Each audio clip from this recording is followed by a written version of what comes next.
I just wanted to say, how excited we are about all the work that's taking place here in our program, our master's in global environmental politics, our master's in national resources and sustainable development, and congratulate Simon Nicholson and Judy Shapiro, who lead our programs, and the National Resources and Sustainable Development program is done in collaboration with the University for Peace in Costa Rica. We also, through these programs, offer a graduate certificate in environment, conflict, and peace building. And it's great to see the collaboration between our global environmental policy folks and our international peace and conflict resolution faculty and students as well. It's really nice to be able to see this kind of cross-school collaboration in such an important area. Just delighted that this award is given out named for Mishkat Al-Moumin, given her leadership in the area of women and environmental policy, and it's something that fits very well with the kind of work we do here at the school. And for example, just around the corner, we host the U.S.-Pakistan Women's Council, which is designed to support women entrepreneurship in Pakistan. We're very proud of the partnership between the State Department and SIS in this collaboration.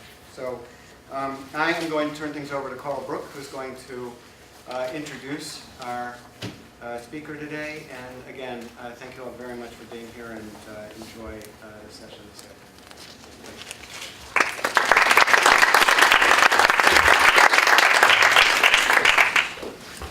Good afternoon. I'm Carl Brook. I co-direct international programs at the Environmental Law Institute. It's wonderful that everyone is able to join us today. I'm delighted to see you. For the past 7 years, ELI has led an initiative with the United Nations Environment Program, McGill University, and the University of Tokyo to take stock of experiences in managing natural resources after conflict and how natural resources affect post-conflict peace building. This research effort has catalyzed an environmental peace building knowledge platform, and the website for that is environmentalpeacebuilding.org, as well as an environmental peace building community of practice with more than 2,100 members, and other efforts to build the intellectual architecture and network for environmental peace building. This is the second Al-Moumin Distinguished Lecture in Environmental Peace Building. It is co-sponsored by ELI, American University's School of International Service, and the United Nations Environment Program, with active support. I've used this as an opportunity to remind people to turn their phones on. The United Nations Environment Program, both the Regional Office for North America and the Post-Conflict and Disaster Management Branch. This lecture recognizes leading thinkers who are shaping the field of environmental peace building, and is named for Dr. Mishkat Al-Moumin, Iraq's first Minister of the Environment and a human rights and environment lawyer. I have the pleasure of introducing Jon Barnett, who will deliver today's lecture. Jon Barnett is a professor and Australian Research Council Future Fellow in the Department of Resource Management and Geography in Melbourne University. He is a political geographer whose research focuses on the impacts of and responses to environmental change on social systems in Australia, East Asia, and the South Pacific. Jon is a lead author for the 5th assessment report of the Intergovernmental Panel on Climate Change, in particular Chapter 12 on human security and climate change. And he is the co-editor of Global Environmental Change, on the editorial board of Global Environmental Politics, and serves as executive editor of the adaptation domain of Wiley Interdisciplinary Reviews Climate Change. He holds a PhD in resource management and environmental science from the Australian National University and master's and bachelor's degrees from the University of Melbourne. You wouldn't tell it by looking at him, but he has more than 100 peer-reviewed articles, book chapters, reports, and other publications. He is incredibly prolific. And this output represents a startlingly broad range of issues related to climate change, including adaptation, small island states, sea level rise, disaster risk reduction, migration, urban planning, local perspectives and values, human security, environmental security, infrastructure, and domestic policy and politics. There are very few aspects of climate change that Jon has not worked on or written authoritative articles on. He has an uncommon ability to link across disciplines and sectors to frame the big picture. In fact, many of his publications have been influential in reframing climate change to include security considerations. He continues to contribute to the field both through journal articles and through books, including Global Environmental Change and Human Security and the upcoming Applied Studies in Climate Adaptation. We are privileged to have Professor Jon Barnett deliver the second Al-Moumin Distinguished Lecture on Environmental Peacebuilding. Before he delivers the lecture, however, we would like to present him with an award to commemorate his lecture. I would like to invite Ken Conca from AU and Clayton Adams from UNEP to join me in presenting Jon with the award for the second lecture.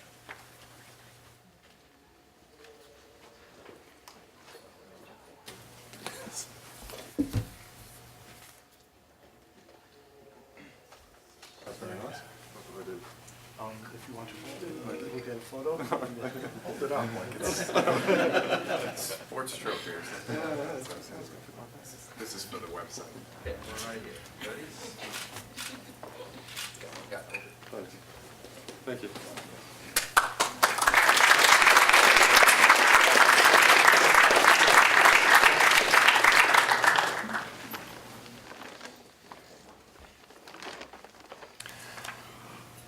Well, that was embarrassing.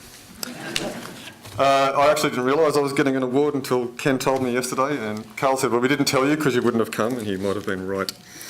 Well, thank you very much. I'm very flattered to receive this award, and I think the meaningfulness of this is measured by the people that give it to me, and I have always admired the work of the Environmental Peacebuilding Initiative and aspired to do research of that kind, and so if this says that my research is of that calibre, then I'm very flattered indeed.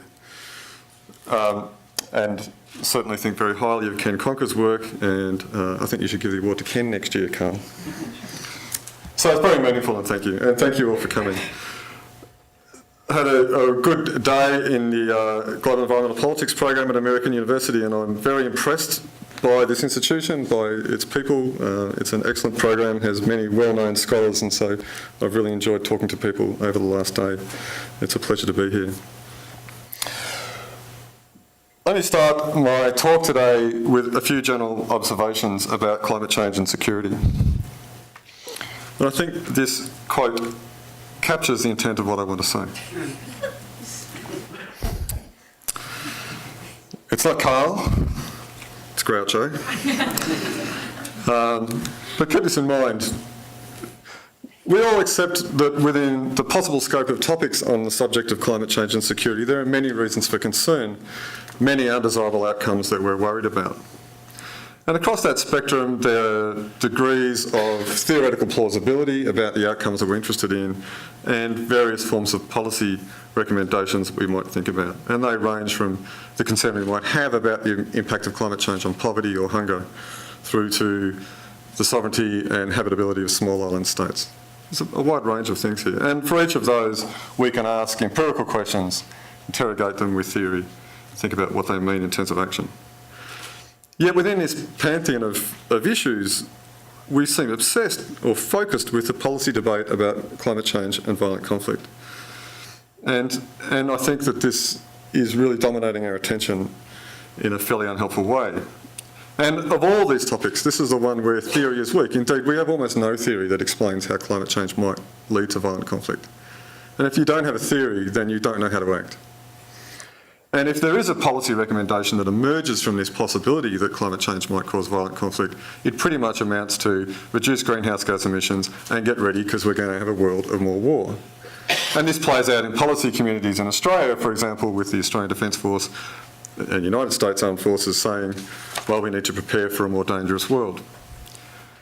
And a more dangerous world, of course, is the justification for armed forces, and a world in which we have armed forces preparing is probably a somewhat counterintuitive policy outcome to a world where we want to deal with climate change and sustainability. But a lot of effort is going into proving that this is an issue we should be worried about. And it is for someone like me who's been following the debates about environmental security for nearly 20 years now, strangely familiar that this issue of climate change and security is circling back exactly on earlier discussions about environmental change and security, again with a dominant effort on trying to understand if environmental change might cause violent conflict. Well, for more than 20 years we've been thinking about this. World population has massively increased in that time. Consumption of resources has massively increased in that time. We don't have a conflict caused by environmental change in the last 20 years, I don't think. But we're trapped in this framing. The agenda is still being set by this one issue, where there's still this reaching to prove, to have a theory, to find the evidence to prove that climate change can cause violence. And one of the problems with this is that we've really normalised this issue. We've been bludgeoned with papers, with rhetoric, with debates, with big impact studies in big impact journals that effectively have very few clear conclusions, whose findings are debated. Again, no theory. So we've normalised this issue. And I think this is a concern. I also don't think this is particularly good science. Causality or evidence without a theory that explains isn't good science, and it certainly doesn't make for good policy. Two problems with this. One is, of course, talking up war is often a cause of war. That if we say that the world is going to be more dangerous and there's going to be conflict here and conflict there, then institutions respond to these problems in ways that make that conflict more likely.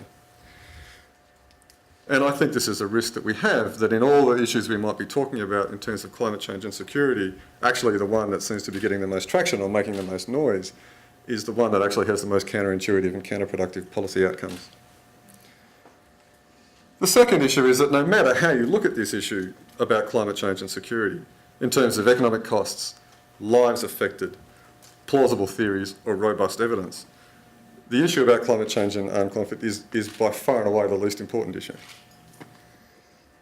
There are other elephants in this room. There are states whose existence is at risk. There are billions of people whose basic need is at risk. There are many states, including the United States, whose ability to provide energy and important public goods like water and public health are very seriously compromised by climate change. But we're just still worried about the next war in sub-Saharan Africa that might be caused by rainfall variability.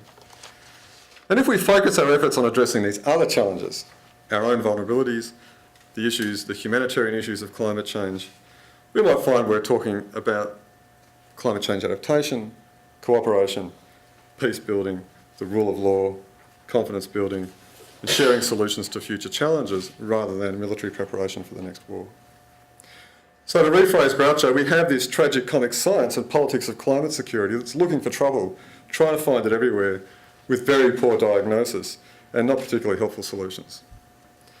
We're missing the bigger challenge that climate change poses. We're missing the opportunities. We could have a constructive politics of climate change and security that looks for solutions, finds them everywhere, diagnoses them with evidence, and applies remedies that have benefits for sustainability and peace and justice. And I think that's what the Environmental Peacebuilding Initiative is trying to do. That's why I'm here and I applaud their work. And that's the agenda I want to try and advance today. That was a long introduction, it gets quicker. So here's what I want to cover. I'm talking about the IPCC report because I think it's the most comprehensive and balanced assessment of this issue about climate change and security, and I'll explain to you why that's the case. I want to talk about this as a question of science and a question of politics and policy. And by science I mean social science. We can have a discussion about this later, but I think if you're a social scientist, you're a scientist.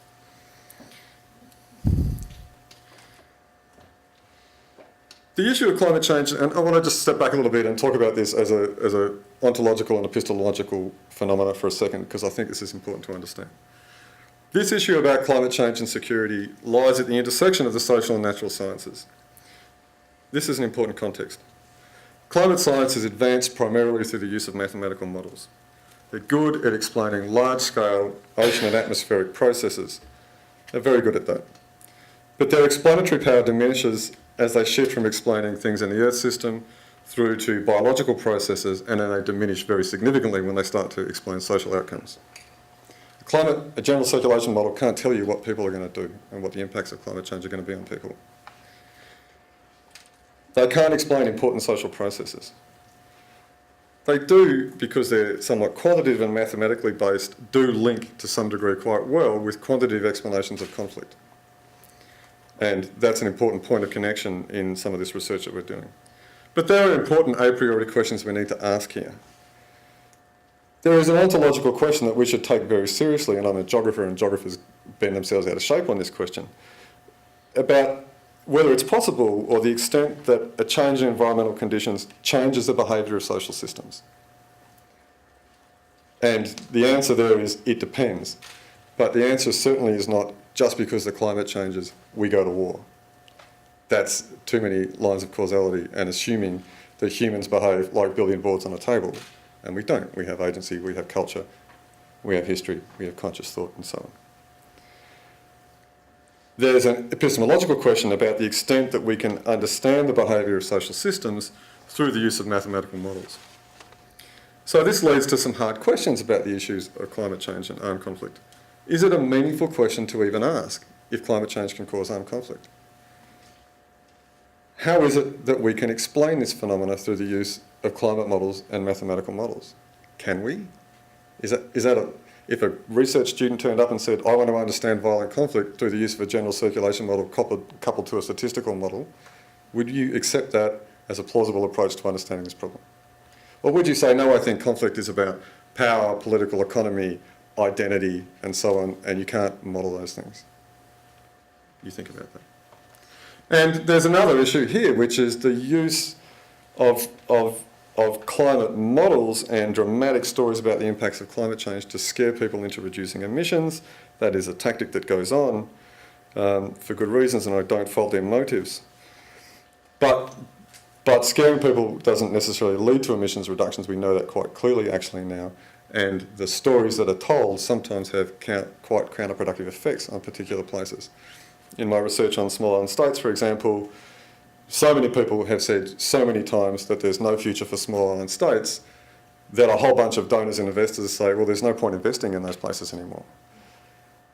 And so many people say, well, everybody's going to have to leave these places, that there are a whole series of institutions and policy programs forming to say, well, let's just move them now. So the idea of climate change and the scary stories about climate change are affecting changes in those places before the climate has even really changed. We need to be very careful about the implications of our talking here. So I think this issue about epistemologies and ontologies explains a bit about this debate about climate change and armed conflict. Now, this is a simple characterisation, but those of you who follow this debate might find this helpful. I think there is a debate between Ivy League researchers coming out of earth system science and agricultural economics who are using mathematical models, publishing in big environmental science type journals, who say they find overwhelming support for a causal association between climate change and conflict. They're in a big debate, and it's a significant debate, I think, with a bunch of researchers who are coming more from sociology and political science, based in Europe largely, who are using spatial-based research, more field-based research, as well as some statistical research, publishing in social science journals, saying something quite different. So this debate can partly be understood as being about environmental science and social science having quite different perspectives on the causes of conflict. And they fundamentally disagree, no doubt about that. And in our IPCC report, had to manage these disagreements in our assessment. So when the IPCC sought to assess the science on climate change and security in its fifth assessment report in Working Group 2, these issues about climate science and social science came together. The authors of Chapter 12 on human security, which I was one, were all social scientists interested in environmental things, not environmental scientists. 2 anthropologists, 4 human geographers, 2 political scientists, and their work straddles this environment social science divide.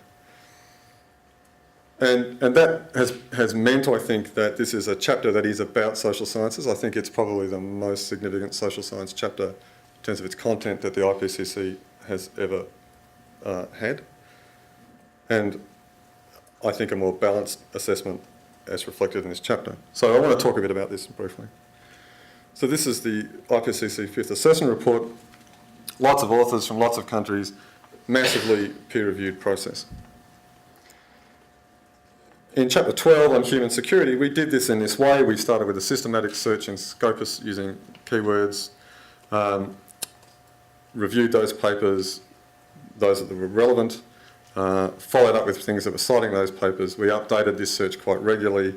We then also took into account suggestions suggested by reviewers. So this is a pretty systematic, comprehensive way of grabbing the literature. Of course, lots of people say that their work should be cited. We couldn't cite everything. We cited the things that we thought were making a new contribution to knowledge. This gives us a traceable account, though. And another point to note is we included no grey literature. And as far as I'm aware, there is no non-peer-reviewed literature cited in particularly a chapter on the section on 12.5 on climate change and armed conflict. And this matters because if you review the body of work on climate change and security, that includes think tank reports, media reports, non-peer-reviewed working papers, you would come to a different conclusion than if you only reviewed the peer-reviewed literature in journal articles, books and book chapters. We only reviewed the peer-reviewed literature because that's our instruction as IPCC authors. It provides, I think, more robust knowledge, but it does slightly change the conclusions, I think. Very, very heavily reviewed. Many drafts, lots of comments. Some people in this room provided very helpful comments. I have to say that everybody who provided comments were very constructive and very helpful. There was no game playing going on. But I think all this means that it's fair to say that this is the most comprehensive, systematic and peer-reviewed assessment of the peer-reviewed science on climate change and security. So for me, this process involved, as an aside, my 2-minute ethnography of the IPCC, a lot of this, making me feel at times quite like this, and occasionally like this. Okay, so let me talk about this. Note, first of all, that the IPCC panel, a meeting of governments, at the start of this process said, we want a chapter on human security. That was the concept they gave us. And they told us what the content of that chapter should be, more or less. This is called the plenary approved outline. So they, the world's governments, and our interpretation of this was by no means liberal. We took this fairly seriously. Human security, and here is the content. Livelihoods, issues about culture, issues about migration, issues about armed conflict, and issues about international cooperation and integrity of states. Okay, so there's, how do you want to do? Sorry, my counting's not running very well. 1, 2, 3, 4, 5 substantive issues here, one of which is about climate change and armed conflict.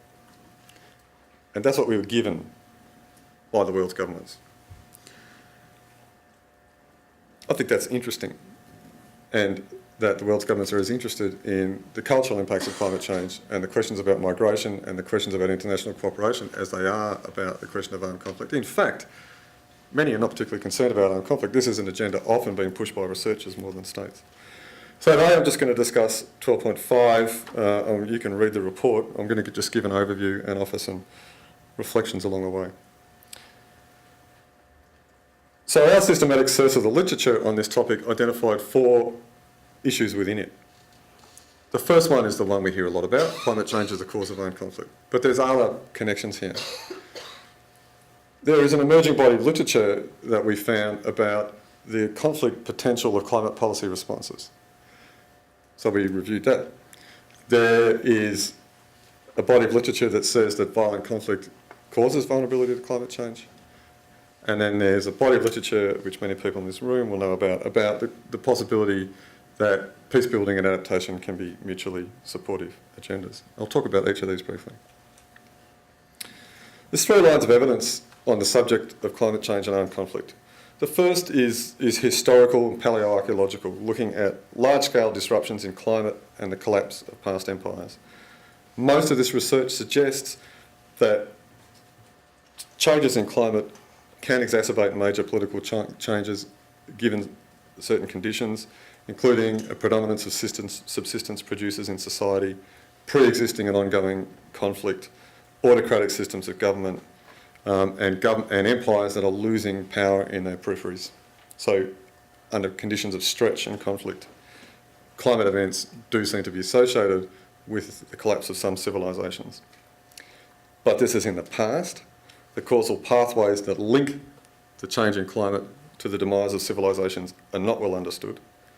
And these are historical. And the lessons and the situations are not directly transferable to modern society.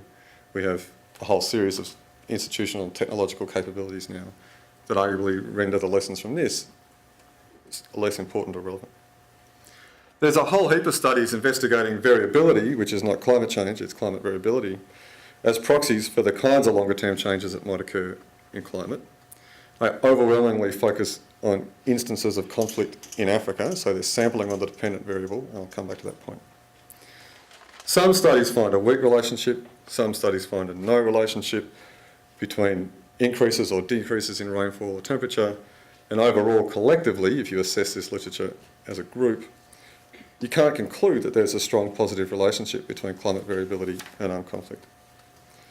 There is high agreement amongst this literature that where other risk factors are very low, that is, where per capita incomes are high, where states are effective, the institutions of the state are consistent, the impact of changes in climate on armed conflict, or the risk of armed conflict, is very negligible under climate change. So actually the findings of this literature are much more robust with respect to what prevents it than with respect to what causes it. And a third body of work investigates the effects of changes in climate on the factors that are known to increase the risk of civil war. So there's a causal mechanism here. We know that there are some factors that increase the risk of civil war, and some of those factors may themselves be sensitive to climate. So there's consistent evidence that climate change will slow economic growth and impede efforts to grow per capita income in some already low-income countries, particularly in Africa. There's evidence that extreme events can produce economic shocks, and that economic shocks can sometimes be associated with an increased risk of political instability and armed conflict. And some studies suggest that changing environmental conditions can undermine the consistency of institutions that provide public goods and weaken states. And so there's a sort of indirect mechanism here. So our summary of this section of the literature is that some of the factors that increase the risk of violent conflict within states are themselves sensitive to climate change. The evidence on variability and conflict is contested. There's not much agreement about causality, but we know things like low per capita incomes, economic contraction, inconsistent state institutions increase the risk of violence. Doesn't mean they predict it, but it means they increase the risk of it. And that those factors can be sensitive to climate change and variability. So that's the best we can say about climate change and armed conflict after the most systematic assessment of this literature. We still can't prove causality. We lack a good theory. Climate change might exacerbate some of the factors that can increase the risk of armed conflict. What does this mean really? It means climate change isn't going to cause war. It may indirectly increase the factors that increase the risk of armed conflict. Importantly, the causal chains, in as much as we understand them, suggest very important and effective interventions to prevent variability or change increasing the risk of armed conflict. And in fact, most societies manage to deal with environmental change without violence, and that's the norm. Violence is the exception. So the principal controls here are not climate, they're institutional. The environment makes it harder on the margins, but they're not a principal driver. Climate change or armed conflict is not a natural phenomenon. It's a phenomenon that arises from the behaviour of social systems and institutions. So if it's a natural problem, we can't control it, but if it's a social problem, we can. And it's very important that we don't say, when we say climate change may increase the risk of armed conflict, that somehow it's natural, like wildebeest crossing a river or lemons jumping off a cliff, and there's nothing we can do about this. There's plenty we can do about this. It's a social problem. It's within our purview to manage. Poverty alleviation, livelihood protection in times of shocks, robust state institutions. We know a lot about these things actually. Market integration, social protection, inclusive decision making. We know how to achieve these things, and we know that they reduce the risk of armed conflict. So they seem to me, from reading this literature, to be good strategies for managing this problem about the risk of armed conflict under conditions of climate change. Okay, second topic.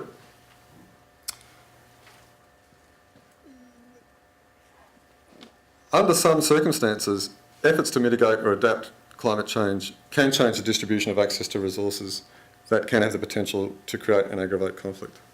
There's some evidence that efforts to increase production of biofuels, appropriating common property resources, dispossessing people, causing conflict in parts of Southeast Asia.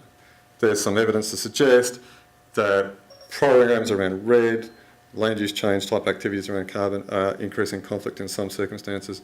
There's some evidence to suggest that resettlement may be being justified under the auspices of climate change. So I think this is important, and I think this is an emerging issue. It's important that we screen climate change programs for their possible effects on conflict risk and to enhance their contribution to peace building. And I would just say to you that in many ways adaptation is like development.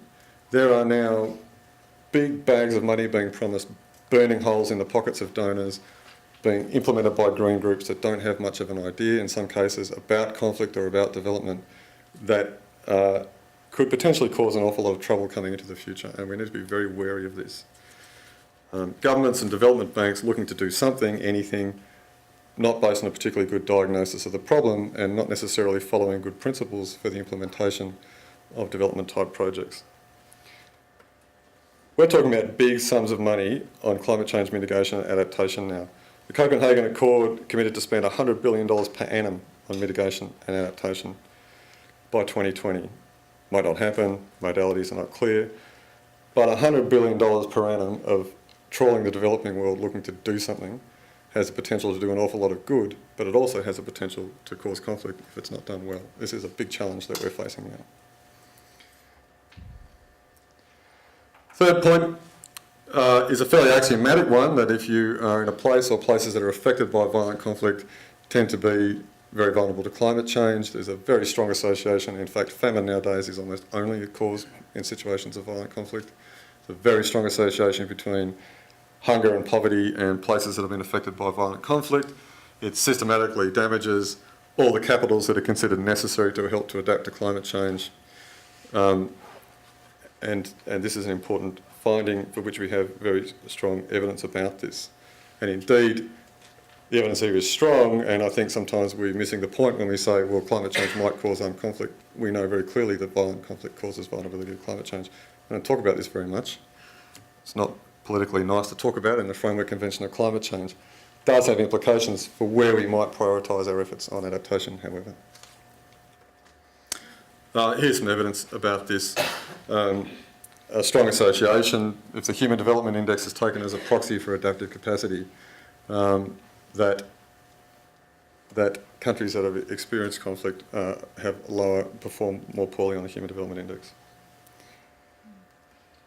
So if you want climate change security, ending war and trying to prevent wars from occurring is a pretty good idea, axiomatic as it might seem.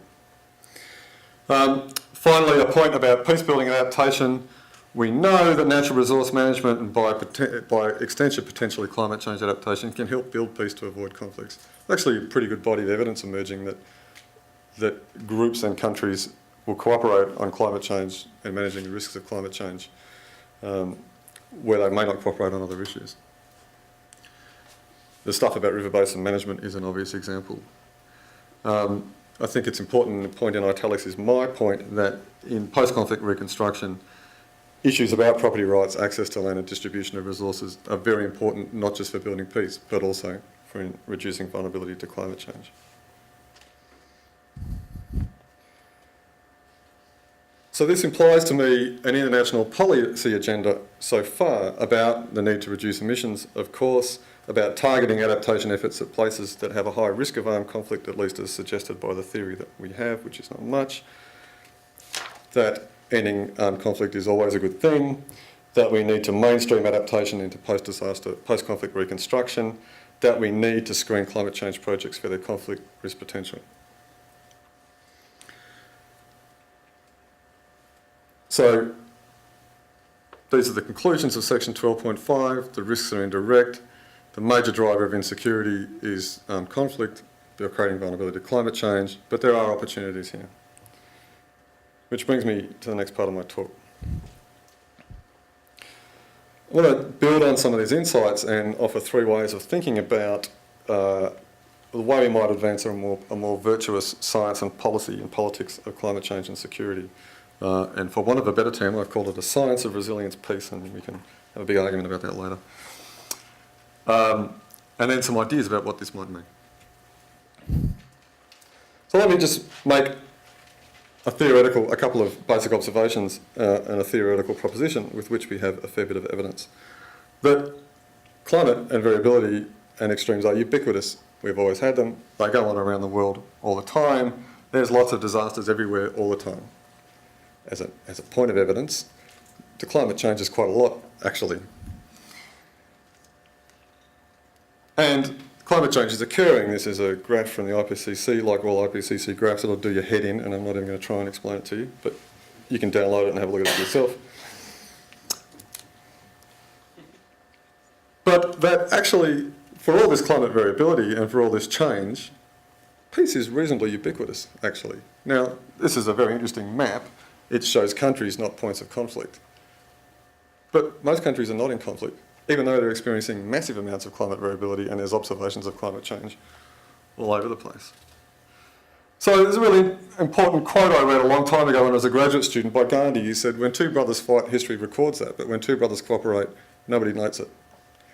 And we've got cooperation and peace throughout most of the world, despite variability in climate change, population growth and so on, which raises a very important point about sampling for a science about climate change and peace, that we shouldn't just sample on the dependent variable, we shouldn't just find the points of conflict, try and retrospectively analyse those conflicts which are highly multi-causal, and because they happen somewhere where there's a climate above them, try to separate out the climate signal amongst all those events.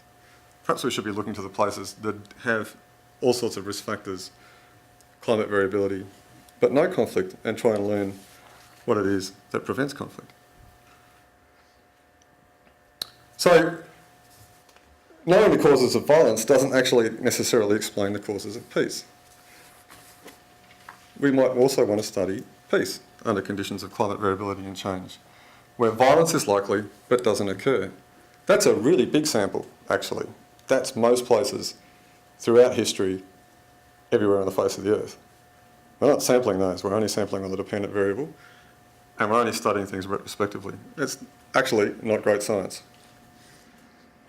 So we could study places where the risk factors are high, where there has been things that we know potentially increase the risk of armed conflict. Forced migration, a history of violence, governments dependent on rents, populations dependent on climate-sensitive resources, low per capita incomes and extreme events, where all these things are there, but armed conflict doesn't happen. And here's two that I've been doing some research on.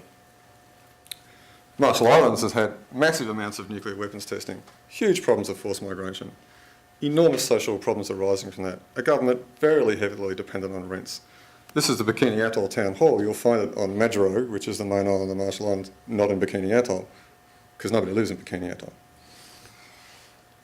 And it has all sorts of environmental change problems. Big problems of drought. Can't drink the groundwater in the Marshall Islands, heavily polluted. All sorts of things that if you were to describe this country and not name it, people would say, well, they must be at each other's throats all the time, every time there's a drought. Well, they're not. Now, if you know the Marshall Islands, and I could launch into a conversation that here's all the reasons why not. Many exceptions, this particular place has these particular issues.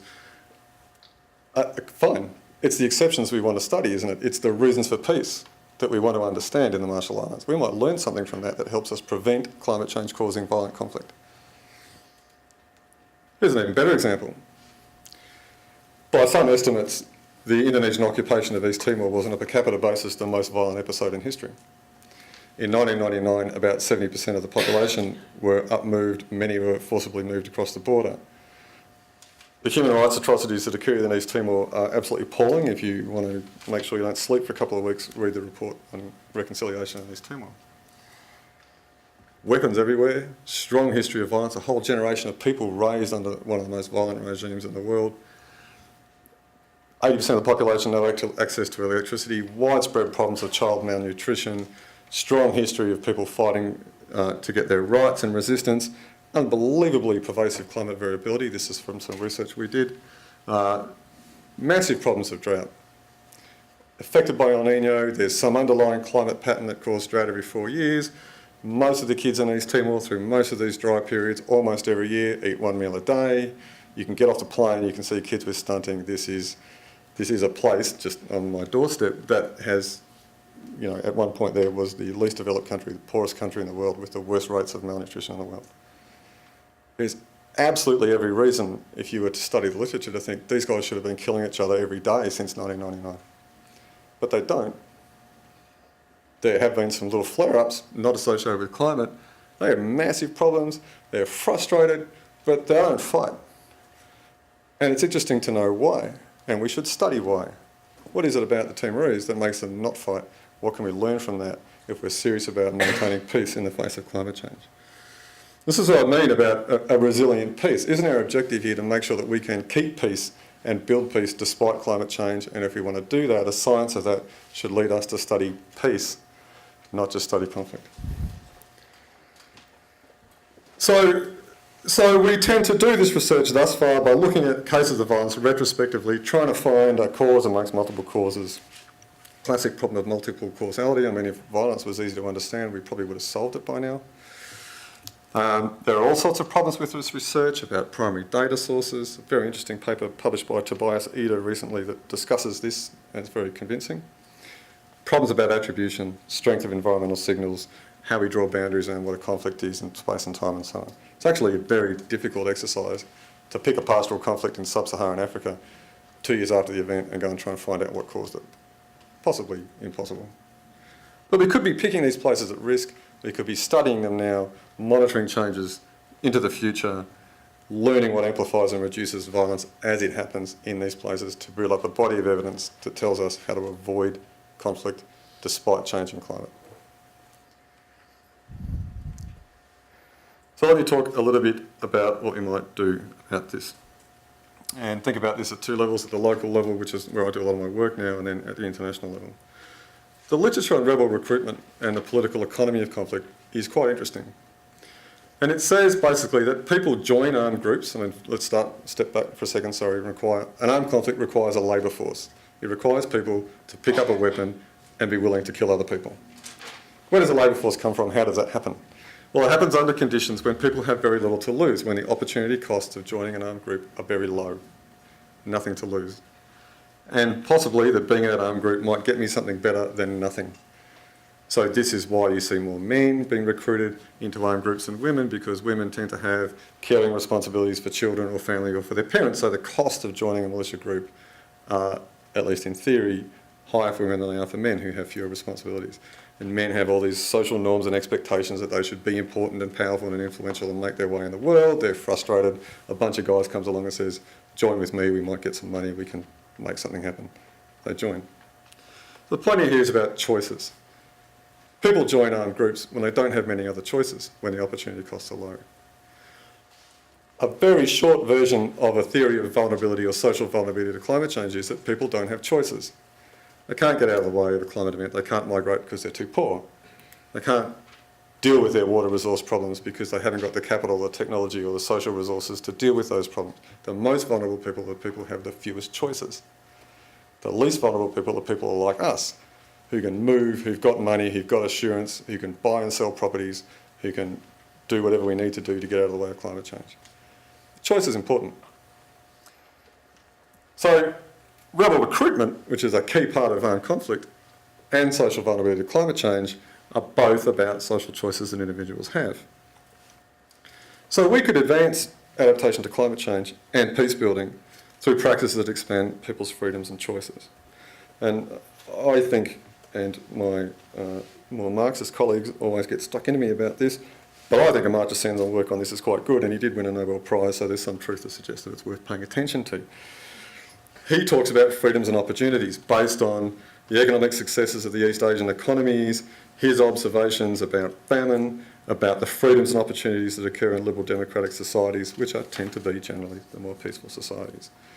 So for Sen, development is something that people do for themselves given sufficient economic opportunities, political liberties, social powers, enabling conditions about access to healthcare, education, and so on. He calls these freedoms. Economic opportunities, for example, the freedom of women to seek work, the freedom of individuals to interact, to seek mutually advantageous outcomes in terms of consumption and production, political freedoms to have voice into systems, social opportunities to go to school, to get access to basic healthcare, transparency guarantees to ensure that the state that's meant to be protecting you and providing your public goods isn't actually preying on you and ripping you off, protective security and social protection, that when things go wrong, the state will step in, provide income or the means of making a living until things recover so that people don't have to move. And he thought that liberal institutions, he thinks, are the best ways of delivering that. So it seems to me that adaptation and peace and development are all alike actually, and all best served when people have choices to adapt to climate change, to avoid violence, to pursue meaningful lives. So adaptation to climate change looks a lot like peace building. Getting kids to school, making sure you have basic health services, social protection programs to assist in times of emergencies and crises, trying to grow jobs, respecting human rights. They serve all these goals at the same time. There are very strong synergies here that will build peace as well as reduce vulnerability to climate change. We could think about those. Adaptation isn't necessarily about ribbon cutting, building desalinisation plants or seawalls. Internationally too, there's actually a lot going on, and we tend to see climate change, the climate change regime and the international relations of climate change as a failure because it hasn't reduced greenhouse gas emissions. But you can see it another way, and if you're not a global environmental politics person, you might look at something like the Kyoto Protocol and say, actually that's pretty amazing that you got the most industrialised countries in the world to agree to a legally binding agreement to reduce their emissions. And reducing emissions means tackling one of the fundamental cornerstones of modern society, which is cheap fossil fuel-based energy. 39 countries said, yeah, we'll have a go at that, and we'll go into a legally binding agreement to do it. Now, we can argue, not legally binding, whatever. But they agreed, and they did it. Actually, that's a remarkably effective regime if you ignore the outcome and the way it came about and so on. You've got the Copenhagen Fund where countries are pledging $100 billion a year to tackle this problem. Now again, the outcome might not be what the rhetoric says, but the level of rhetoric and the degree of cooperation is significant nonetheless. You've got a carbon bubble in the European Union under the Kyoto Protocol that really strengthened that project about building peace in Europe. I've been involved in processes in ASEAN where there's a memorandum on the security implications of climate change, where you sit in a room with people from foreign policy departments, from universities, from military industrial complexes, military complexes across the Asia-Pacific region talking about climate change. I sat in a room with people from Taiwan and China talking about carbon trading. Climate change does that. It's very interesting. They're talking about cooperation regimes so that the logistics support of their militaries might intervene in each other's states under times of crisis. They're talking about principles of refoulement and cross-border trafficking of people under times of emergencies. They're talking about sharing financial instruments, monitoring regimes across Southeast Asia. It's all very interesting and all very positive. So you could credibly make the case, actually, that climate change is an incredibly strong force for confidence and cooperation amongst states. And at least it looks that way where I come from.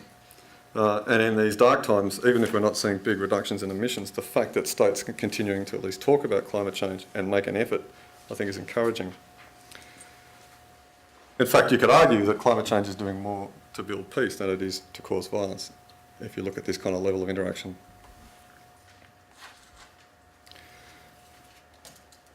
So, my conclusion here really is that we should stop searching for violence in our thinking about climate change, and we should start searching for peace. That peace is actually possible, that there's all sorts of evidence actually out there, and the body of evidence on this issue is far stronger to suggest that there's plenty of things we can do, that there's plenty of other reasons for concern, and actually that there's plenty of opportunities for us to try and make sure that peace is strengthened and maintains resilience in the face of climate change, rather than worrying about whether or not it's going to cause war. There's a research agenda here, there's a policy and practice research agenda here too, and I think that we should be embracing these opportunities and focusing our efforts on that far more than we should be caught up worrying whether there's a correlation between climate and conflict in sub-Saharan Africa. Thanks.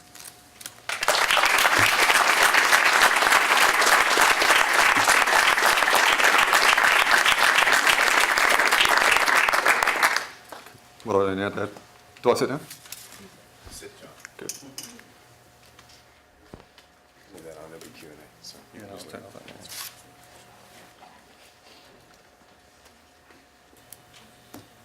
So my name's Ken Conca, and I'm on the faculty here, and I was asked to say a few words in response to John's remarks. I'll try to keep it brief because I know people have lots of questions and we want to get a discussion going. I was also asked to announce that if and when you need to leave, please exit either by the garden terrace door here or go out through the elevators and out the side. because we have another major event going on in the atrium at the same time, and they don't want our crowd walking through their crowd. We're a very busy school here. We do a lot of things, and sometimes we have to double up like this, but we make it work. So please observe that if you could. So it's a real pleasure to have a chance to respond to Jon's remarks. I've known Jon for about 10 years. We were on an international scientific steering committee for an international research project on global environmental change and human security. I'd been reading his work prior to that, and he's too modest. His work is very good, and if you're not persuaded by the comments he's made, just go read some of his work, and you will see the award is richly deserved, and that should be said. It's also really nice to be doing this in the context of a partnership with the Environmental Law Institute and the UN Environment Program. I'm a big fan, actually, of the UN Environment Program. Their job is to coordinate and catalyze activities across the entire UN system, dealing with entities that are far larger, better funded, more powerful, and more entrenched than they are. As I'm fond of pointing out in class, the budget of the UN Environment Program is not as large as the budget of the financial aid program at American University. Sometimes we're just not serious in our responses to the problems, but I actually think UNEP does a lot of really quite heroic work considering the resources that they have, so it's always exciting to be able to do anything in partnership with them. And ELI has been a great collaboration with us, the Environmental Peacebuilding Working Group here in Washington, the peacebuilding.org. We've placed several students with Carl's shop and doing internships and activities supporting some of the publication projects over there. And that's a collaboration that we just look forward to getting deeper and richer as we go, and it's just really terrific. And Carl is really the person who has made this award happen, had the vision for it, and got it up and running. And so we're just pleased that we can help out in some small way, provide the venue and so on. So briefly, just a couple of thoughts about what Jon had to say, much of which I actually agree with. And academic exchange doesn't have to be trench warfare, and it isn't necessarily my job to come up here and pick holes in what he had to say and go at it that way. It's a very male style of scholarly engagement that we sometimes emulate. So I'm not going to do that. But I do have a few thoughts as we go as well. So I guess the first observation that I would make is that increasingly it is not scholars who are driving the climate security frame that Jon, I think, so ably, problematized and poked certain holes in. It's not scholars who got climate change on the agenda of the UN Security Council. Now, the Security Council does not know what to do with that and spends a lot of time, they've had 2 or 3 sessions now on that, and they spend a lot of time saying, why are we talking about this? This is not a security issue, it's a development issue. And maybe that's quite a revealing statement right there, the distinction between the two. But it's not scholars who put it there. There's Al Gore, who's well known for his work on climate since he left the White House, and An Inconvenient Truth. Well, if you go back and you look at his first book, he's been doing this work for a long time, to his credit. His first book, Earth in the Balance, which was written back in 1991-92 on the eve of the first Earth Summit. And there's a very poignant passage toward the end of the book where he talks about how the challenges facing the planet just might be enough of a threat to our security that we can somehow band together and cooperate in response to those. I have great respect for what the former vice president has been trying to do on climate, but that's a little bit like the movie Independence Day, if you've seen that, where all the bickering countries of the world suddenly dismiss all of the real politics in the world and band together to fight against this alien force and so on, led by Will Smith and so on. And as political strategy, that's not much, I have to say. So one of the problems here is that there are people who are desperate to do something, anything about climate change. Climate change is on the agenda of the Security Council because there's a group of European countries that are frustrated and terrified and hounded by their substantially green domestic publics to do something, anything. A few years back, we had the Norwegian ambassador here who's been very active on this, former ambassador, who's been very active on this issue, quite well informed on this issue.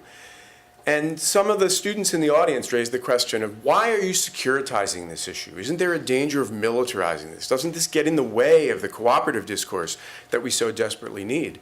And his response was, the earth is burning. We have to do something. And that's a very, very powerful narrative. There's also a very simple causal model here. Scarcity begets grievances, begets conflict. And as I think John alluded to, that's actually not right.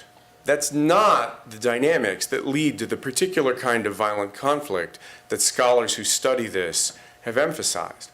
Now, in a minute, I'm going to talk about violence as distinct from the conflict. And so there's an awful lot of violence in the white spaces in those countries on that map, as you well know.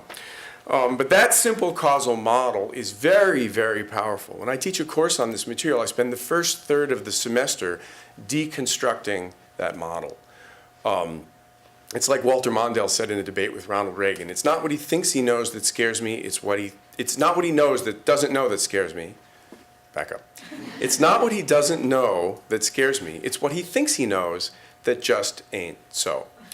And we believe that model, which is fundamentally not right, because the problem is not always, scarcity is not necessarily the best way to frame the problem. Grievances have many different outlets, a majority of which are not violent, in the collective sense of violence. And it's just a more complicated dynamic that we need to try to understand. And I think you did a terrific job of unpacking some of that, particularly in the second half of the talk, which I thought was really, really quite insightful and useful. And it's also very, very easy for the media. Do a Google search on the phrase water wars sometime. Well, there's abundant scholarship, much of which you cited in the IPCC chapter, which is well worth reading as an aside, suggesting that the predominant out responses to water scarcity are cooperative efforts, that most of the violence around water, because there's a lot of violence around water, is of a different sort than this kind of system destabilizing, large-scale, sustained civil war style conflict. And yet we keep seeing the media frame, water wars, water wars, water wars, water wars, fits certain agendas, plays very well, gains public attention, and we're back to Independence Day as our model of politics. So one of the questions I would pose is, what do we do? How do we operate in that sort of a world where we've lost control of the kinds of knowledge frameworks that people are actually using to understand the problems? And there's so much deconstructing that has to be done to get to a better place where we can use knowledge to move forward. Second point, and this is just a sort of a side observation, is I'm struck by the respect for science and the peer review method in your defense of what IPCC has done and in your presentation of what IPCC has done. My view is that IPCC legitimates itself by using a framework of science, and in some sense the iron laws of science. We must respond to climate change in this way because it's science and its nature has laws that we can't go outside of. And it strikes me that as the debate shifts increasingly away from mitigation, where those 3D climate models are somewhat useful, to adaptation, where we don't have a 3D model of human behavior, and we never will, and we shouldn't strive for one in that sense, IPCC is at risk of undermining the very thing that legitimates it, because it's very difficult to talk about a science of human security in the traditional physical science envy approach to the issues that are actually at issue in human security. And I think you did a really good job of distilling what the literature tells us. But the biggest contribution of your chapter is to tell us, don't go there, don't assume that, this is not necessarily the case. And so as we move increasingly into an IPCC-driven debate, not about mitigation, but about adaptation, whether it's going to be possible to deal with the issues in the human sciences and the social sciences through an IPCC-type lens, or whether that's in fact a losing proposition and building a model that just can't obtain on that side, it seems to me that's a very, very important question for us to be thinking about now between the fifth and the sixth assessment, and it may be time to try to follow a fundamentally different path. And as someone who's involved in the process, I'm interested to know what you thought about that. And the final point that I'll make is that on the one hand, I think you're absolutely right to talk about the cooperative opportunities. I think 20 years of scholarship on environment, conflict, and peace has not always been an efficient process of building knowledge. But I think one of the things that we've learned is it's not about scarcity, it's not about abundance, that any kind of socio-ecological interaction around ecosystems and natural resources, it's an opportunity for conflict and it's an opportunity for cooperation at the same time. And the question is, what are the cultures, practices, rules, institutions that steer it down one or the other of those paths? So I'm in complete agreement with that point. We did a project here in our graduate program. The second year students have an option of doing an individualized piece of research as their capstone requirement or a team piece of research. And we had a team that was working with the water team at the State Department a couple of years ago under my advising. And the State Department came to us with some questions about the future prospects for conflict in the Mekong River Basin and in the Mekong Delta in particular. And just asked us to do some background research to help them kind of get a handle on the issues. So the students did something very creative. They said, let's do a forward-looking survey of experts of the Mekong and see what they think is coming in the next decade. So they identified through people who were quoted in the media, people who had published journal articles, people who had attended international conferences, and they built a set of several hundred people who they decided we're going to call that person a Mekong expert. And they did a survey, and they asked those people, and got a pretty good response rate on this, 25 to 30%. People from the region, people not from the region, NGOs, intergovernmentals, government agencies and ministries, and they asked them what they thought about the prospects for development, cooperation, conflict in the basin around issues of food, water, and energy might be in the coming decade.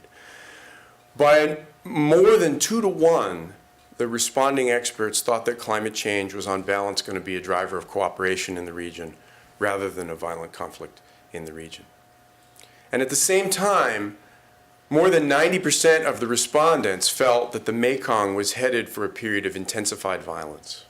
Not necessarily civil war of the sort that shows up in the Uppsala database, the map that John showed with the red and the white, where if you don't have one of the combating parties, the government, and you don't have 25 battle deaths per year, you don't make it into the database.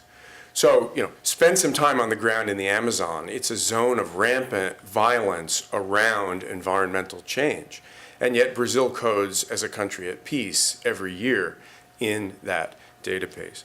And so there's a distinction between the conflict that much of the scholarly literature has tried to study, which is really system destabilizing civil wars, and the violence that's actually quite pervasive. Most of the violence is low grade, most of the violence is occurring one watershed at a time, a handful of people at a time, but that is not to say that it is not there.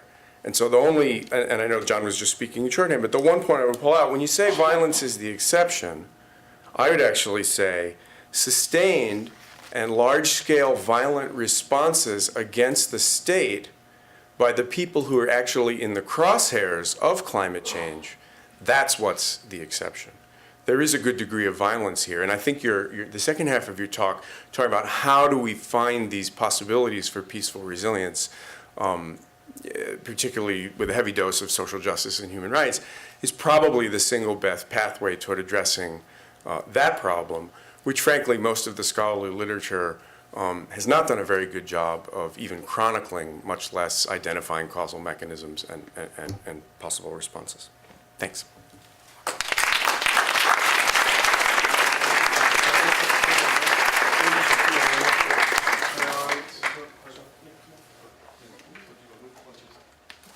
I don't have anything to say about Ken. I think you want to say. Yeah, okay. You can respond if you'd like, or we can go straight to the audience and hear some observations and questions. I agree with you about violence. This is about armed conflict, more than 25 battle deaths a year, which is a different thing. And the whole thing about IPCC and science, I think, is a difficult conversation about what is science. Anyway, let's take questions. I'm not going to argue with you, I'll lose. So we'll take, say, 3 questions at a time and then bundle them. When you ask your question, if you could identify who you are, and please try to be to the point so we have a chance to take other questions. We have a lot of people here. I'm sure a very interesting set of questions and comments. So, okay, we'll start there.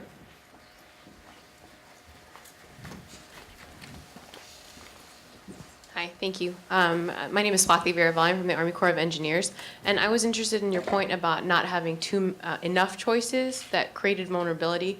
We're on a research project right now where we're finding that too many choices sometimes creates the same type of vulnerability. And I was wondering if you could comment on that, and just from an infrastructural perspective as well as sort of spanning the spectrum. Yeah, I think I'm talking about places that don't really have infrastructure.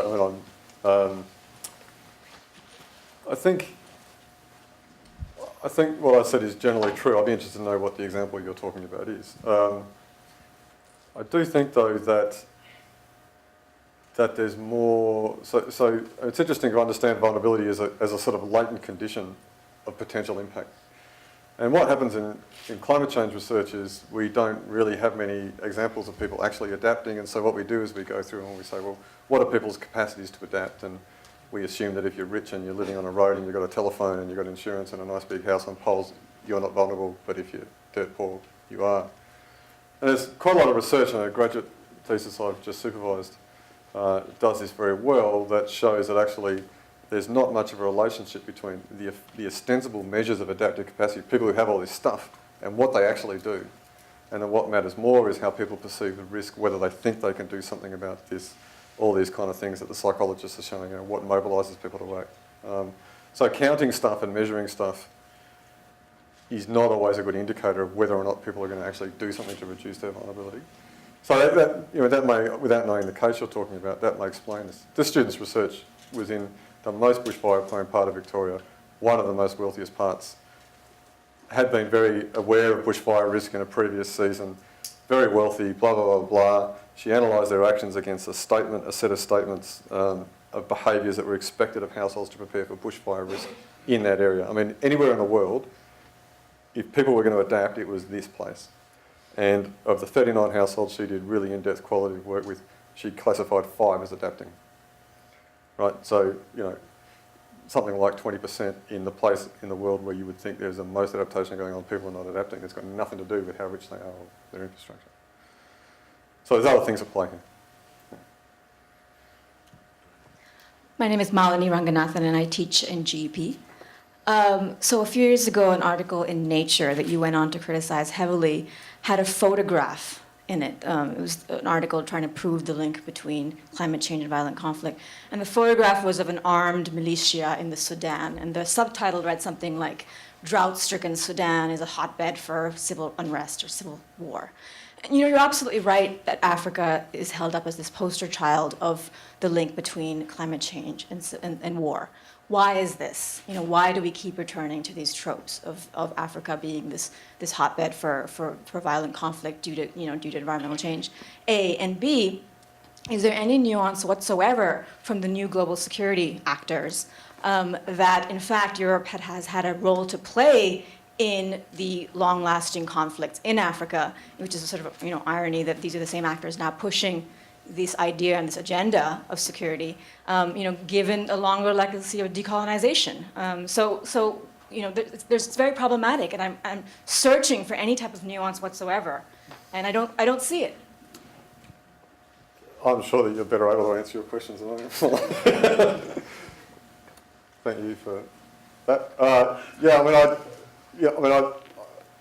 One could speak at length about why it is that we're continually focusing on Africa, and we could start talking about Orientalism and Edward Said, and we need to frame these places as other.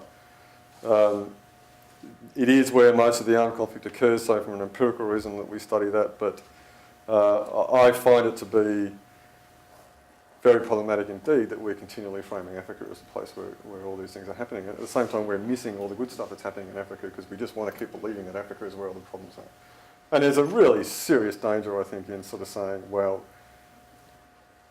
of normalising and naturalising violence of Africans as we do this, right? I mean, this is the message that effectively is played back into the OECD. If you're dark-skinned in little Africa, you're somehow more violent than other people, as if you're not people anymore. And I find this to be very problematic, and I'm sure that's what you're alluding to. And we don't study other people's conflicts.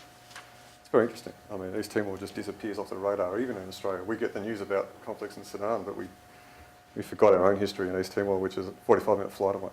Why is that? Maybe we like our violence to be a long way away from us and we don't want to know that it's next door.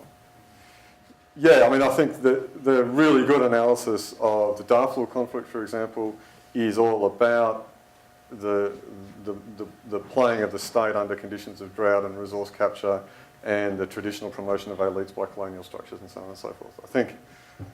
I think that there's a certain amount of political ecology research that's recognising this. I don't think we see enough of it, but this is clearly the deep social justice dynamic about the problem of climate change. I mean, climate change is not really an environmental problem, it's a social justice problem with environmental characteristics, right? That the places that are typically the most vulnerable are the places whose wealth is appropriated by the places who are least vulnerable. The places that are most vulnerable are the places that don't produce emissions. The places that are least vulnerable have got all the capacities because they industrialise and produce these emissions.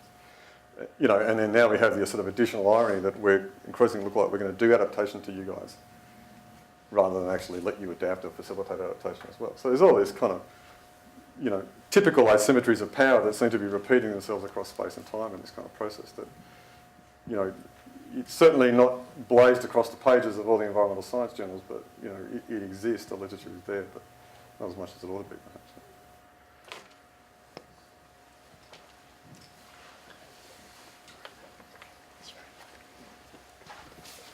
Thanks for the talk. Really interesting. Paul Wapner, I teach here in the School of International Service. Two questions. One, a very small one. The definition of conflict as you used it, as you put on the slide with the map. Can you talk about that? I noticed the United States was on there as in conflict, and I was wondering if you could explain that. And should I ask the second question, or? Yeah, go on. 'Cause I'm not So sure my second question actually goes back to Ken's point about science and sort of what the sort of social sciences are going to do to the IPCC. Ken suggested that it may erode a notion of science, but I'm wondering if it might go the opposite direction. It seems your conclusions were, as social quote-unquote scientists, we don't know very much. And in fact, that could be a complement to science, or it could be a serious cut to science. So I wonder if you could just talk a little bit about, as the IPCC has moved into, not as it's moved in, but with these chapters on social science, do you see it undermining the IPCC or do you see it supporting it? Yeah, on the Prio graph would be, can I just pull that out as an example? There's lots of these things. The map, the definition of armed conflict that we use in the chapter, and I think it's the Prio chapter, is more than 25 battle deaths a year. It's actually quite a fairly low threshold. I don't know why that would be for the United States. Because we're fighting in 6 or 7 places around the world right now.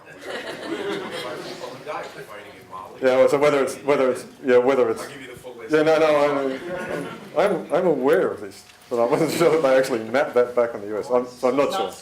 It's not civil. Well, The map doesn't mean that it's happening in the US. The map means the US is a party to the conflict in which there are at least 25 battles. Okay. What he said. But it's 25 battle deaths, so it actually includes, I mean, the pastoral conflict that flicks over 25 deaths, assuming that your recording is very well, which is one of the problems, right? And Ken's kind of alluding this to in violence. I mean, they're digging up holes with 45 people in them across various parts of, the world all the time, and we didn't know those, and they pop up in our database, so they don't exist. Okay, so the question about science. I think a lot of this hinges on what you mean by science, okay? And certainly I think a lot of the attacks on climate science in the public sphere are based on an understanding of science that not many scientists themselves would actually hold. That is a kind of, a pure physics kind of view where, you test a hypothesis, your results are reproducible, and it's value free, right? Now, actually, no environmental science is like that. And many attempts to do this. So science to me is a process of having a hypothesis, proposing a theory, asking a question, having robust methods for it, getting the data, answering it and responding it. And that's what environmental science is, that's what an awful lot of all science is. And that's what social science is. So to me, I say social science is a science, and I say this too because it's right, but also strategically, if you say social science is not a science, you just pulled your chips out of the game here, right? And you're not relevant anymore. Now, in a way I don't think this is an issue. What I think is the issue is about the attempt and words like synthesis and integration always kind of send a shiver down my spine, because what synthesis and integration in science or environmental science means is you come along and you fit your stuff into my model. And there's a certain amount of that in the fifth assessment report. That there's a chapter about detection and attribution where it's attempting to kind of see whether all the impacts that are being observed could actually be statistically, mathematically attributed to climate change, for example. Now, nothing in our chapter can be.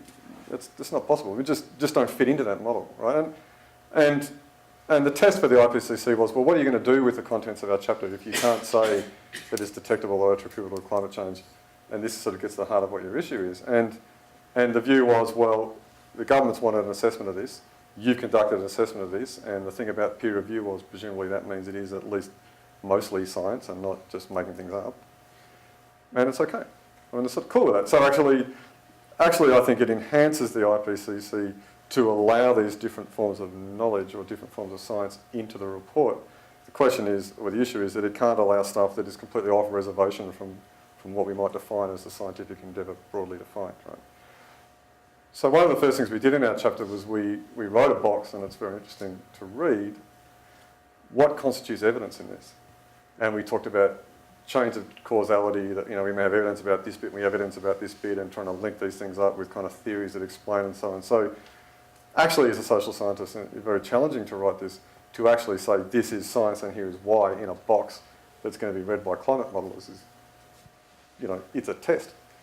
But I think, you know, I think it worked, and I think that the report is stronger for that.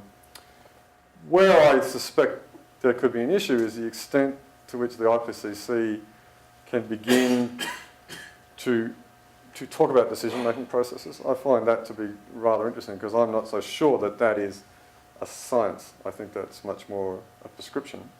There's not a lot of peer review literature that says, here's the way you should make decisions about climate change. Don't know whether there's a place for that going forward, but it'll be interesting to see about that.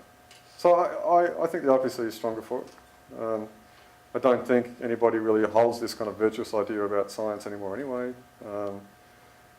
It's about robustness and rigorous research that conforms to a set of standards. And most social science does that, so it should be there. Bruce? Yeah. Let's see, yes. My name is Bruce Rich. I'm a visiting scholar with the Environmental Law Institute, and I've written a couple of books on international finance and the environment, environmental and social safeguards, including looking at issues of climate change and so on. And well, first of all, thank you for your presentation. It's very thought-provoking. I thought it was particularly useful because indeed you did gently and tactfully, well, more than hint, point to major issues when we talk about security and climate change, which are, of course, very controversial, sort of the politically incorrect elephants in the room, or however you might want to put it. And I wanted to follow up with a couple of questions in that vein. First of all, when we talk about adaptation, I guess a lot of it, and of course you quoted Amartya Sen giving more choices, the capabilities approach and so on. So a lot of what we're talking about is more development assistance, official ODA, for adaptation. And then the question arises, well, how do you, as opposed to the assistance that's already ongoing for different things, how do you distinguish what's really the extra added plus of the adaptation? Because presumably there's some financial additionality and impact additionality that you're going to build a road or a dam or something like that, but because of climate and vulnerable populations, we have to add a sort of adaptation value plus. So I'm wondering how much you followed those efforts to calculate that, and whether this might be an impossible metaphysical kind of exercise, like medieval monks arguing about how many angels can you fit on the head of a pin or something like that.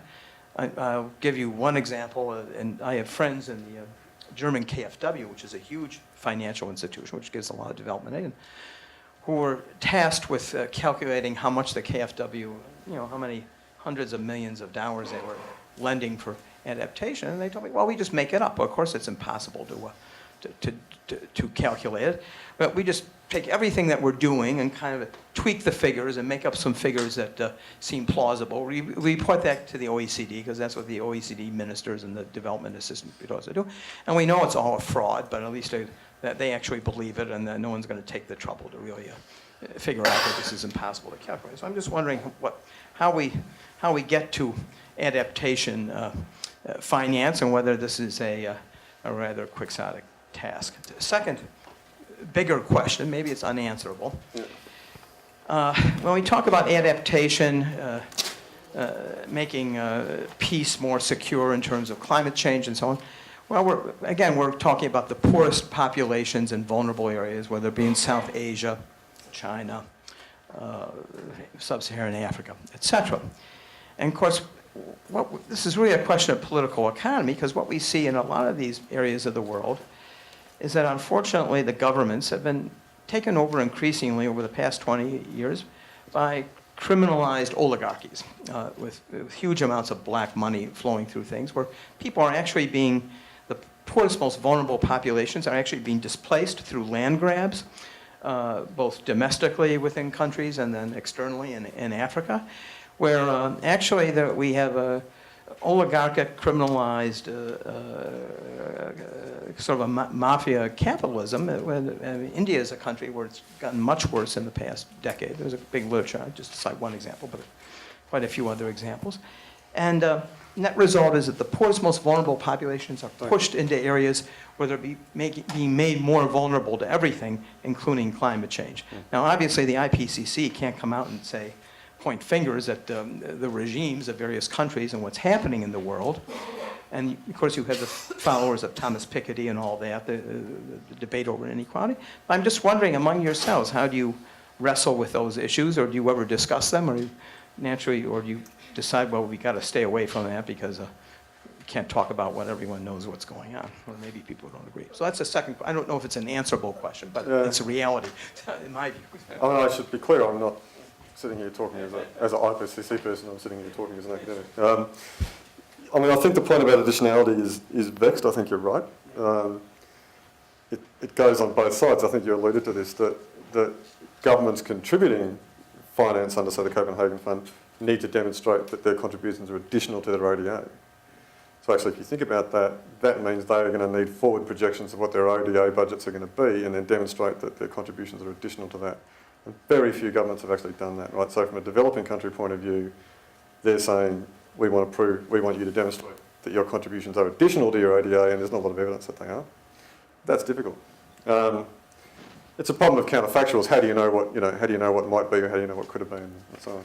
In terms of funding things, I think this issue of additionality, I mean, the GF was really, really hamstrung by this, and I sat in meetings where people from the GF were getting speared by people from small island states on this issue about additionality. The other one is global environmental benefits, right? So we'll only fund an adaptation project if you can demonstrate it has a global environmental benefit. Well, if you're an island with 200 people in the middle of nowhere, you're really reaching that. And additionality, what's the additional cost of making this bridge or this wharf, 40 centimetres higher because of, and I think actually it's an absolute cul-de-sac of an argument, and I think the GF has very much backed away from additionality criteria, which is a good thing. It only really arises in the instances where adaptation is about building infrastructure.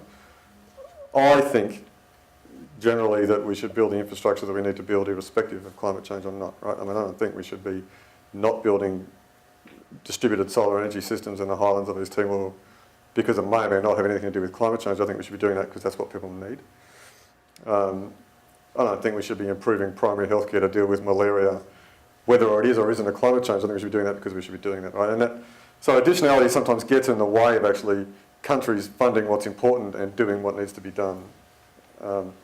But I guess my thinking about adaptation is that big investment decisions in infrastructure as a prima facie adaptation option are not a great idea just right now. Actually, I think we should be building capabilities and opportunities and so on, where there's much lower risk of regret, notwithstanding the things that ought to be done anyway, right? I mean, we know that building roads reduces poverty and hunger and so on.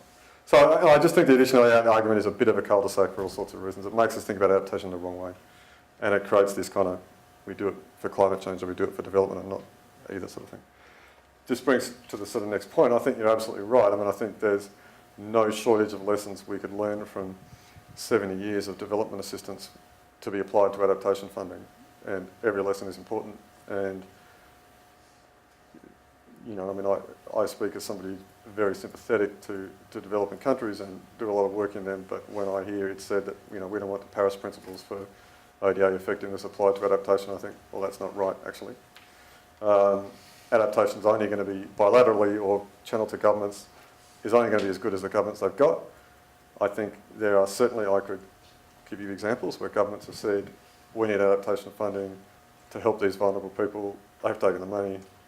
It's being spent on four-wheel drives and factories in the minister's suburbs while the poor people get nothing. So there's a very strong political economy here. And the answers to that are only the answers to how you get around this in development, which are not very good.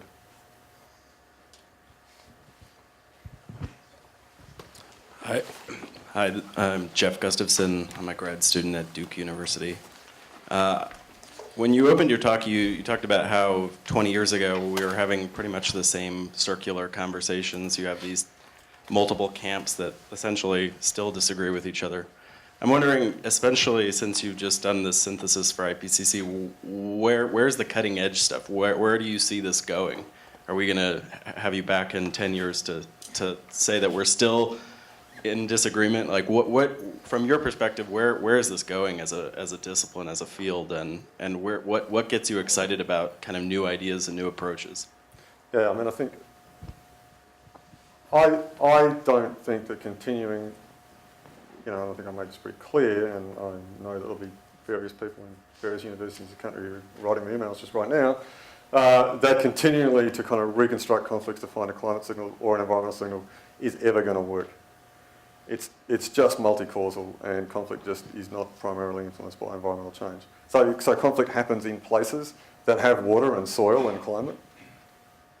You know, that's the conclusion apparently. You know, I mean that to me is a good conclusion, but everything else starts to fall away. I think, you know, it's kind of what I was trying to suggest, I guess, in that talk. The important one is about increasingly screening mitigation and adaptation projects and developing well for their conflict risk potential. I just think we've got to do that. There's already enough evidence to show that this is a problem, and this could be a really big problem if we don't do that right. And that's partly about getting all the implementers of these projects on the same page. And you know, there are environmental groups, there are development groups, and we need to have harmonised standards. I mean, here's a take-home policy recommendation. USAID should be screening every climate change project it's funding through its conflict desk. Half an hour, look at this before we fund it, right? I mean, I think this is important. So should the Europeans, and you know, there's certainly some projects coming to Europe that have got a bit of blood on their hands. So I think that's critical. I think this issue about peace building and the whole environmental peace building agenda is much more constructive and much more interesting and much more innovative. And that's got to be the way we've got to go for all sorts of reasons, I think, morally, but also intellectually, in terms of building theory, in terms of getting evidence. It just seems to me a much more robust thing. Doesn't necessarily get the headlines. You can't pop up and say, hey, I've got the answer to peace, and get published in PNAS, whereas you can if you say, I've got the smoking gun, climate change is going to cause war. But one of these things I think is a better science and a more constructive science, a more interesting science than the other. Both in terms of a field of science and in terms of a field of practice. There comes another email. Good evening. My name is Barbara Ween, and I teach peace education here in a master's program in international peace and conflict resolution. And 25 years ago, your government invited me to establish peace education in all your national universities. So I got to see 19 campuses in Australia, so thank you very much for that at taxpayer expense from the Australian people. I've done worse things with their money. I love your continent. So I am so pleased that you flipped the script and reversed the equation for us on this. And you are really very much in step with and a great confluence of influences with peace education. This is, in fact, what we have tried to suss out and research and substantiate through empirical evidence around the resilience. Why do some societies, subcultures, resist war and violence? And I wonder if you've ever looked at the work of Mary Anderson, who's really a remarkable Quaker woman. One of her most famous publications was First Do No Harm, but she's gone on to write many books about building local capacities for peace. And the one I have my students reading right now, where are all my brilliant students? There are about 20 of them here in peace education, is Opting Out of War. So she's written a recent book where she went and looked at societies that have been resistant, inoculated themselves against all of the violent struggles around them. And I think the variables that she pulled out, you'll find very interesting for your work as well. There's also an incredible website, peacefulsocieties.org, which is 25 societies that have never known a word for war, never known violence, have not taken up arms. And the things we've pulled from that are mixed, very mixed. Some of it involves gender equity, but not in all of them. So I just see overlap and some beautiful harmony between our two fields, the green and the peace. And I just wondered if you'd ever taken a look at that, and just to validate your findings, the famous Correlates of War project, many, many years ago at the University of Michigan, also came to the same conclusions you have today. So. Yeah. Thank you. Look, it's been a while. I've been stuck in the world of climate change, but I do have some background in that, and certainly very interested in a lot of the psychological work around peace, and I'm aware of those websites. I will look at them. Sounds very relevant, and I think that's part of the issue here, that we need to join up these fields and apply them. Going back to East Timor, at least one variable for why this place hasn't lapsed back into conflict is I think people are just sick of fighting, actually. And there is this kind of culture of, let's just not do this again, which I think is very important, and it is a cultural variable. And so I agree with what you're saying. Yeah. Great compliment to your work. Thank you. John, I wonder if we could come back to the discussion you and Ken had about the distinction between violence and armed conflict. Yep. And I'm curious about, to the extent that there's a lot of localized violence over water, pasturage, things that could be shocked by climate change and climate variability that we're not looking at generally in the literature, at least at this stage. Yeah. And I'm wondering if climate change continues to get worse, as we expect it to, and we see more violence, what have we learned about how that violence is managed or resolved so that it does not escalate to armed conflict? Or to what extent are we kind of ignoring the warning signs of violence because we're only focusing at the armed conflict, and we will surpass those resolution mechanisms? Yeah, I think it's a good point. I think it's a good point that Ken made. I actually, in the books that you edited, Carl, and I think this work about property rights that John Unruh does is very insightful into this, and that it is very much about property rights regimes. I think it's got a lot to do with that. And it doesn't mean necessarily that we need to codify and create a kind of modern system of allocation of exclusive property rights around resources. We just need different ways of making sure people can use property rights without lapsing into conflict, and that's what a lot of those conflicts are about. It's my water, it's your water, it's ambiguous, or the traditional rules about their allocation have broken down or are no longer relevant under changing environmental and social circumstances. That's a lot of hard work, I think, actually going on at that sort of level, and really you have to think that that's to some degree for communities to solve, because it's so fine-grained and nuanced and so culturally embedded in those practices.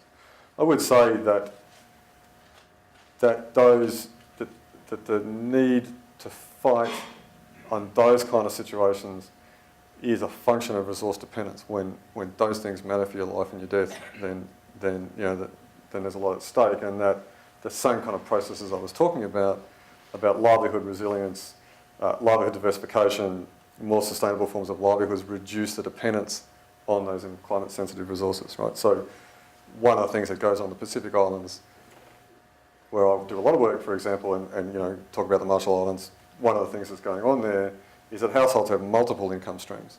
And they've got migrants sending back remittances. They're getting, you know, someone will have a job. There'll be a child pursuing education who's ultimately going to go on and get work and send back money. Really remarkable cyclone went through a small country I was working in. Turns out there was many small businesses in that country as there were households. Every household had a business. So actually, you know, if there's no water, I can afford to buy it. Or if my taro crop fails, it's okay. I can buy rice for you. I've got enough money. I've got a diversified income stream. So it points to the same sorts of practices I was talking about you know, basic forms of sustainable development around rural livelihoods and diversification will still address that problem, I think. I can't remember what I was going to say in addition to that, but yeah. He doesn't agree with me. He's got that sceptical look on his face.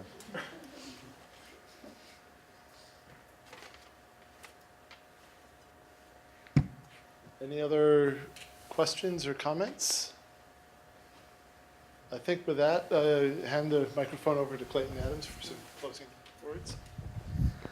I just wanted to have an opportunity to say thank you to American University for pulling this together, and also thanks to Ken for those very nice words about UNEP. Appreciate that. One of the jobs of our office is resource mobilization. I think I'm going to go back and put in an application for financial aid to American University here. Actually, on resource mobilization, and one of the reasons that I really have wanted to support this, the Al-Moumin lecture and this organization, and is it's really just fascinating to hear all these ideas come together in a room like this, and this is a resource that we can push out into the world that everybody else can learn from. Thanks also very much to Carl for all his work with UNEP and with this organization, and really think that this lecture is great contribution, as is the whole environmental knowledge platform that we're working on. So thank you to everybody.